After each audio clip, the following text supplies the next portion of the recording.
अब वो समय आ चुका है। अब आपने सात संगतियों में ज्यादा जाने के बजाय, हर जगह सात संगतियों में जाने के बजाय, आपने ज्यादा से ज्यादा समय अपनी भक्ति को देना है। भक्ति को ज्यादा से ज्यादा परमात्मा के सुमरण को समय देना है। और परमात्मा ने कह रखा है कि कम से कम अगर तुम्हें अपना बचाव चाहिए, कम से कम 1 माला डेली प्रथम मंत्र की और 5 माला सतनाम की, ये अपना नियम बना लो जैसे भी भाई। और आप सात संगति से जुड़े हुए हो, आप सत्सेवक हो, आपको परमात्मा ने दूसरे भक्तों से ज्यादा ज्ञान दे रखा है, आपको समझ दे रखी है, आपके साथ में भगवान है। इसलिए आपने भागा दौड़ी में मंत्र नहीं करने, ठीक है, कहीं आ रहे जा रहे हो अपना मंत्र करो, लेकिन हमने बैठ के शांति से परमात्मा को समय देना। हमने हर काम भागा दौड़ी में नहीं करना। ये तो परमेश्वर ने उन आत्माओं के लिए वाणी बोली है जो अभी ज्ञान को पूरी तरह से समझ नहीं पाए, जो अभी पूरी तरह से अपने जीवन के मकसद को समझ नहीं पाए। ये तो उनके लिए परमेश्वर ने कहा है कि नाम उठत नाम बैठत नाम सोवत जागबे, नाम खाते नाम पीते नाम से ती लागबे, कि जैसे तैसे तुम नाम पे लगे रहो। इब हम रेल बना दिया मंत्र की no no no no no देखियो ना नो को तीनो बता कि रेल छूटे है, आराम से करे बैठ के, चाहे थोड़ा कर ले पर करे प्यार ते। 108 मंत्र बताए आपको करने के लिए, इसने सारा दिन में कर ले, चाहे 6 बार में पार्ट कर ले इसके, हैं मतलब 10 पे एक बार कर ले, 10 फेर कर ले कति जचा के, फिर इस मन ने छोड़ दे ले, खाले धक्के कित सोचेगा तुम, फिर शर्माण लग जाएगा, थोड़े दिन में अपने आप सेट होने लग जाएगा।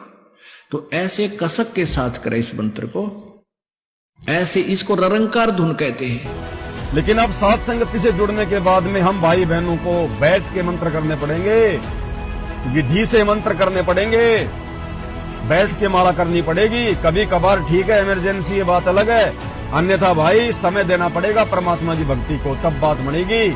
क्योंकि भक्ति से ही सब कुछ होगा, भक्ति से ही गुरु जी प्रसन्न होगा, भक्ति से ही हमारा काम बनेगा, भक्ति से ही हमारा बचाव होगा, क्योंकि भक्ति से ही गुरु अपना आशीर्वाद बना के रखेगा। तो हर जगह सात संगतियों में धक्के नहीं खाने हैं, हर जगह हमने नहीं भ्रमणा, नहीं भटकना, वरना ये काल आपस में मनमुटाव पैदा करेगा। ध्यान रखना। अब अगर हर जगह सात संगतियों में जाओगे, दौड़ोगे, भागोगे, क्योंकि इस समय हम किसी का कुछ नहीं कह सकते कौन मर्यादा में है। जब तक गुरुजी जेल से बाहर नहीं आ जाते तब तक हम सब की परीक्षा है। हम सब ने बहुत सोच समझ के चलना है, फूक फूक के कदम रखना है। कौन भगत मर्यादा में है, कौन भगत मर्यादा में नहीं है, किसी को नहीं पता। कौन अंदर से भगत है, कौन बाहर से भगत बनने का दिखावा कर रहा है। इसलिए आवश्यकता से ज्यादा किसी से मेल मिलाप नहीं, किसी से मेल जोल नहीं, किसी के पास आना जाना नहीं। आपको जो भी मटेरियल देना था परमात्मा ने दे दिया, जो भी ज्ञान और समझ देनी थी सात संगतियों के माध्यम से दे दी है। बचने बचाने की जानकारी मिल गई, आपको अच्छे बुरे कर्म कुकर्म की जानकारी मिल गई। भगवान के सत्संग आप सबके घर पे हैं, आपके मोबाइल में है, जानकारी आप सबके पास में है, शंका समाधान की पुस्तक आपके पास में है।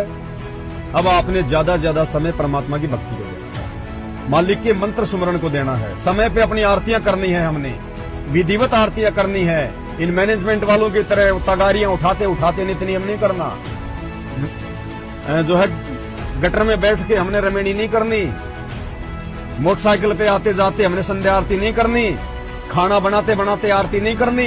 अरे वो तो उन लोगों के लिए है जो लोग नए नए भक्ति से जुड़ते हैं और जिनको ज्ञान नहीं होता। वो चाहे अपना झाड़ू निकालते करो, चाहे खाना बनाते बनाते करो, वो उनका शुरुआती समय होता है। लेकिन आप और हमें परमात्मा ने भक्ति की उस ऊंची से ऊंची सीढ़ी पे बैठा दिया, साध संगति पे। अब हमने हर क्रिया को विधिवत करना पड़ेगा, विधिवत और मर्यादा में रहकर करना पड़ेगा।